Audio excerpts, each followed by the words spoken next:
Halo adik-adik, bagaimana kabarnya hari ini? Semoga sehat selalu ya. Pada video kali ini, Laman Edukasi akan membagikan latihan soal PTS atau STS atau ASTS, mata pelajaran PPKN kelas 9 SMP atau MTS semester 2 Kurikulum Merdeka beserta kunci jawabannya. Untuk latihan soal mata pelajaran lainnya, adik-adik bisa klik linknya di bagian deskripsi. Ayo kita mulai latihannya. Soal nomor 1. Bagaimana Pancasila berperan dalam kehidupan berbangsa dan bernegara di Indonesia? A. Sebagai alat untuk menindas kelompok minoritas. B. Sebagai landasan hukum yang fleksibel dan dapat diubah sesuai keinginan penguasa. C. Sebagai pedoman moral dan etika yang membimbing perilaku seluruh warga negara. D. Sebagai simbol identitas yang hanya relevan dalam acara-acara seremonial.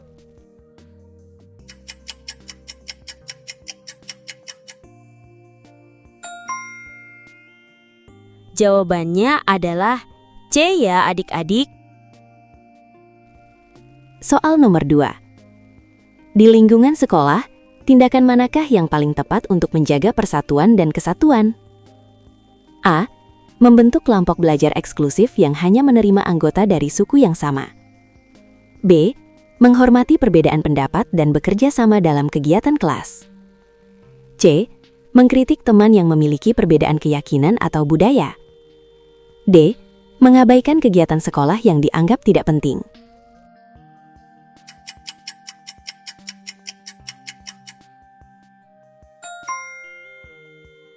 Jawabannya adalah B ya adik-adik.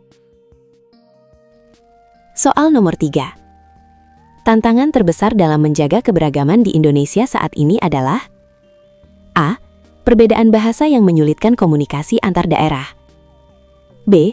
Pengaruh globalisasi yang memikis nilai-nilai tradisional. C. Meningkatnya intoleransi dan diskriminasi terhadap kelompok minoritas. D. Kurangnya pemahaman tentang sejarah dan budaya bangsa.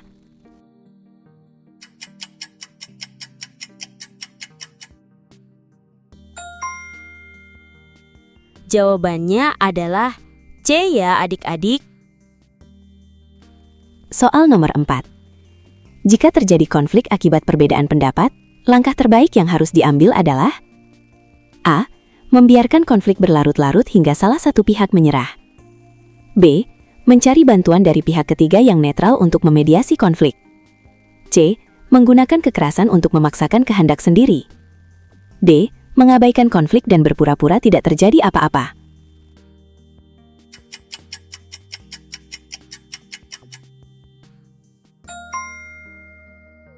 Jawabannya adalah B ya adik-adik.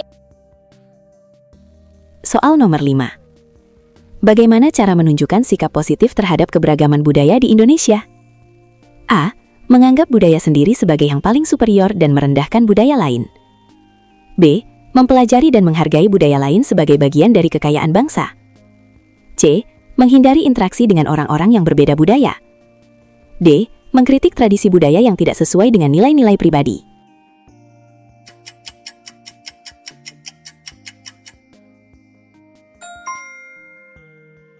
Jawabannya adalah B ya adik-adik. Soal nomor 6. Peran tokoh agama dan masyarakat dalam menjaga kerukunan antar umat beragama adalah A. Membatasi interaksi antar umat beragama untuk menghindari konflik. B. Mempromosikan ajaran agama secara eksklusif dan tertutup. C. Membangun dialog dan kerjasama lintas agama untuk menciptakan kedamaian. D. Mendukung tindakan diskriminatif terhadap kelompok agama tertentu.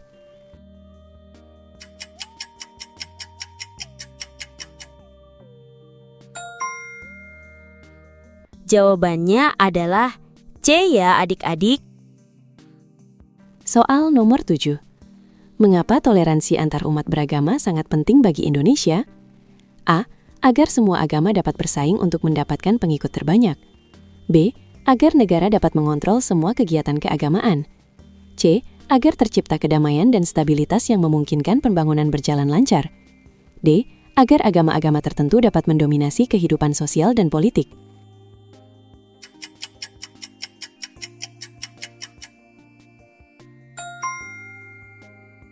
Jawabannya adalah C ya adik-adik. Soal nomor 8.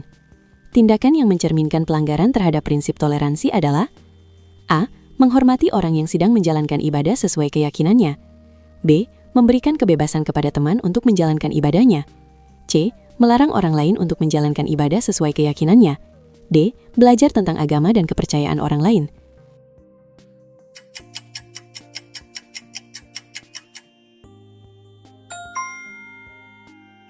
Jawabannya adalah C ya adik-adik. Soal nomor 9. Bagaimana cara menjaga keharmonisan antar suku dan budaya di Indonesia? A. Menganggap suku dan budaya sendiri sebagai yang paling unggul. B. Membatasi interaksi dengan suku dan budaya lain. C. Saling menghormati, memahami, dan mempelajari perbedaan suku dan budaya. D. Mengkritik tradisi suku dan budaya yang dianggap tidak relevan.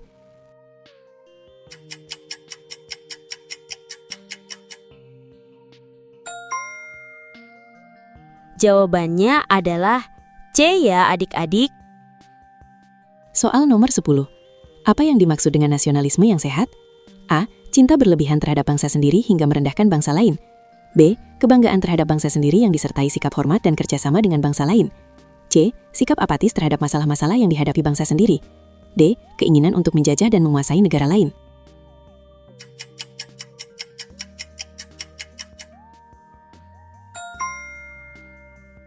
Jawabannya adalah B ya adik-adik. Soal nomor 11. Contoh perilaku yang mencerminkan sikap nasionalisme dalam kehidupan sehari-hari adalah A. Menggunakan produk luar negeri karena dianggap lebih berkualitas. B. Mengutamakan kepentingan pribadi di atas kepentingan bangsa dan negara. C. Bangga menggunakan dan mempromosikan produk-produk dalam negeri. D. Merasa malu dengan budaya dan tradisi bangsa sendiri.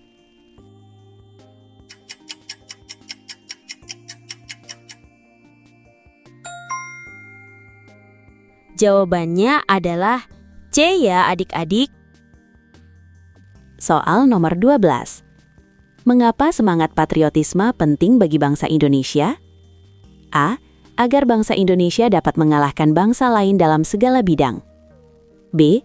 Agar bangsa Indonesia memiliki kekuatan militer yang ditakuti oleh negara lain. C. Agar warga negara rela berkorban demi kepentingan bangsa dan negara. D. Agar bangsa Indonesia dapat mengisolasi diri dari dunia luar.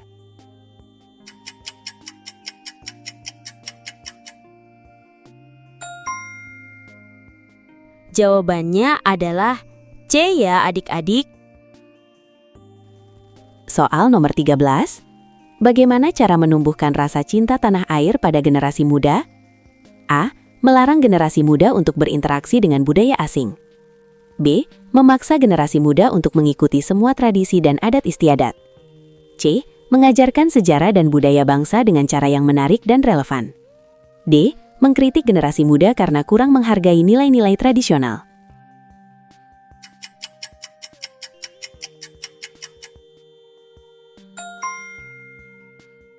Jawabannya adalah C ya adik-adik. Soal nomor 14. Apa yang dimaksud dengan bela negara dalam konteks modern? A. Hanya mengangkat senjata dan berperang melawan musuh. B. Upaya untuk mempertahankan negara dari segala bentuk ancaman, baik militer maupun non-militer. C. Tugas yang hanya diemban oleh TNI dan Polri. D. Kegiatan yang hanya dilakukan pada saat-saat tertentu saja.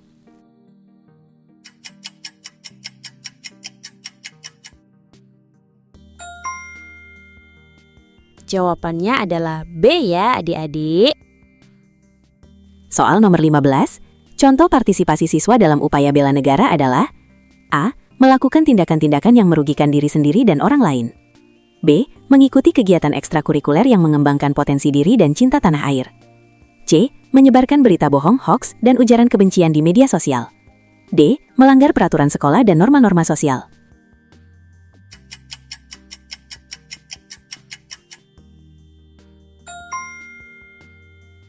Jawabannya adalah B ya adik-adik.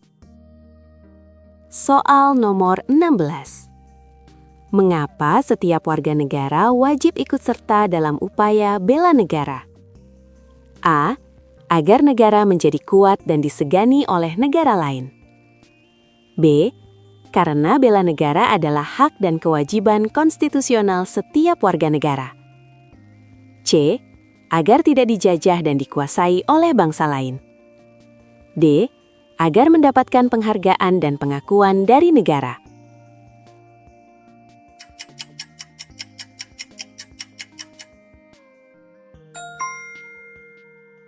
Jawabannya adalah B ya adik-adik.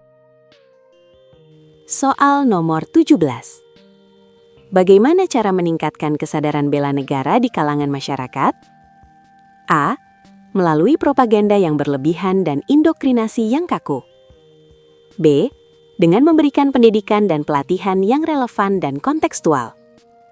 C. Membatasi akses masyarakat terhadap informasi dari luar negeri. D. Memaksa semua warga negara untuk mengikuti pelatihan militer.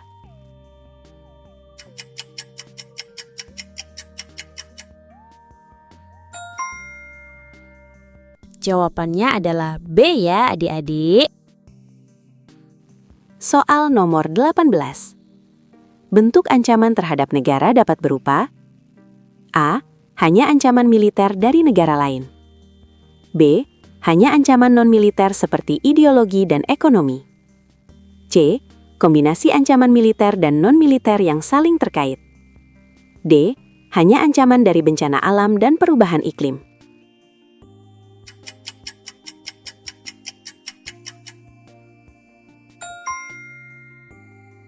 Jawabannya adalah C ya adik-adik. Soal nomor 19.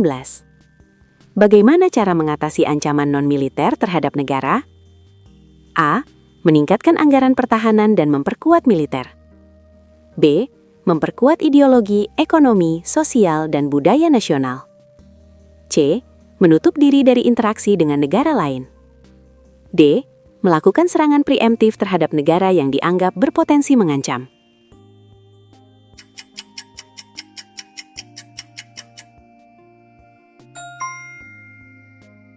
Jawabannya adalah B ya adik-adik.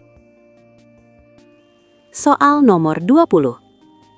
Apa yang dimaksud dengan wawasan Nusantara sebagai geopolitik Indonesia? A. Cara pandang bangsa Indonesia terhadap wilayahnya sebagai satu kesatuan politik, ekonomi, sosial, budaya, dan pertahanan keamanan.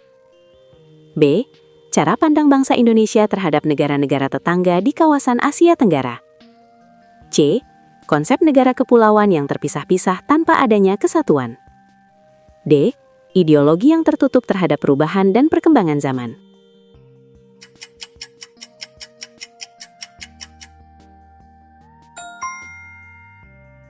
Jawabannya adalah A ya adik-adik. Sudah selesai latihannya ya adik-adik, semoga videonya bermanfaat.